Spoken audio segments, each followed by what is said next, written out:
আপনারা এবার নির্বাচনের সবচেয়ে গুরুত্বপূর্ণ ভূমিকা পালন করবে আধিপত্যবাদ বিরোধী অবস্থান আপনি বলেছেন। এখন আমার প্রশ্ন হলো, একটা জায়গা দেখবেন যে হাদিকে যারা খুন করলো, হাদিকে যারা খুন করেছে তাদেরকে ধরে নেওয়া হচ্ছে যে হাদির যে ইনকলাব মঞ্চের যে কালচারাল আন্দোলন যে ছিল সাংস্কৃতিক যে আন্দোলনটা, সেটিকে তারা মানে অনেক বেশি শত্রু মনে করেছে। হাদি তো কোনো রাজনৈতিক দল করে নাই। তো এখন প্রশ্ন হলো 5 আগস্টের পর থেকে আপনাদের, আমি সরাসরি আপনাদের কথা বলি, মানে ইসলামপন্থীদের সবচেয়ে বড় শত্রু যারা আপনাদের অপর দিকে বসে থেকে কালচারাল মুভমেন্ট যারা করে, সাংস্কৃতিক আন্দোলন যারা করে, তো তারা তো একের পর এক মানে হামলার শিকার হচ্ছে। সেই জায়গাতে আপনাদের অবস্থান খুব বেশি পরিষ্কার নয়, 1 নাম্বার। 2 নাম্বার, আধিপত্যবাদের বিরুদ্ধে আপনারা কথা বলবেন, সেটি শুধুমাত্র কি ভারতীয় আধিপত্যবাদ, আমেরিকান আধিপত্যবাদ নেই বা চায়না আধিপত্যবাদ নেই? এগুলো নিয়ে আপনাদের মুখ থেকে কথা খুব বেশি আসে না।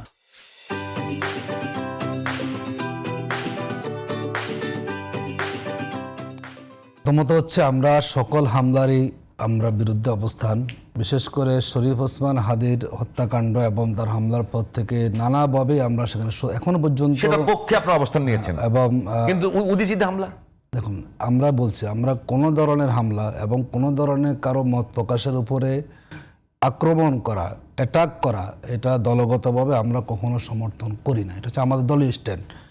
এখন নানাভাবে বাংলাদেশের মানুষ প্রভাবিত হতে পারে, আমরা কখনো দলগতভাবে কোনো মত, কোনো আদর্শকে, তার সে যে হোক, আমরা আমাদের সে তাদেরটা বলুক, কিন্তু কোনো আদর্শ, কোনো মোদিসি বলে যাই বলেন, কোনোটার কণ্ঠরোধ করার নীতিগত ভুল হচ্ছে আতিক ভাই?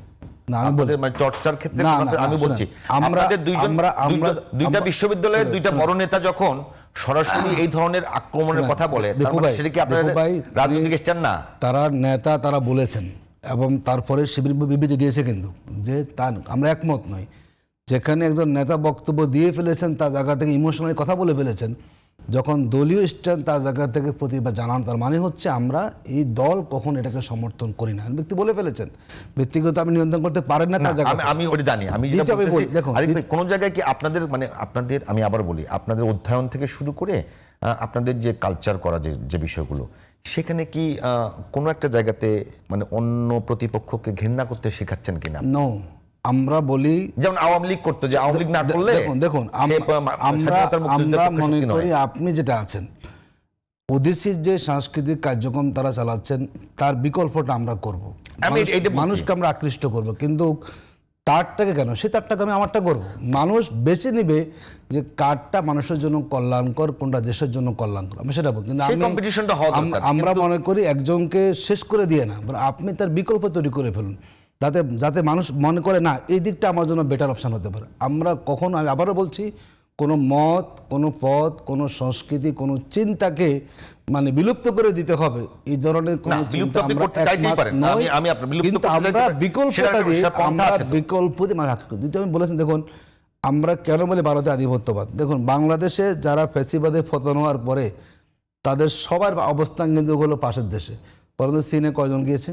সব তো ইন্ডিয়াতে আছে। এবং আমরা জানি আওয়ামী লীগ আমলে যতগুলো মেগা প্রজেক্ট, এই মেগা প্রজেক্টগুলোতে যতগুলো চুরি হয়েছে, অনেকেই তো বলে যে এইটা মানে চায়নার যে একটা মানি ট্র্যাপ, সেখানে বড় ধরনের কাজ। চায়নার সাথে হলো আমাদের ব্যবসায়িক সম্পর্কটা সেখানে বেশি।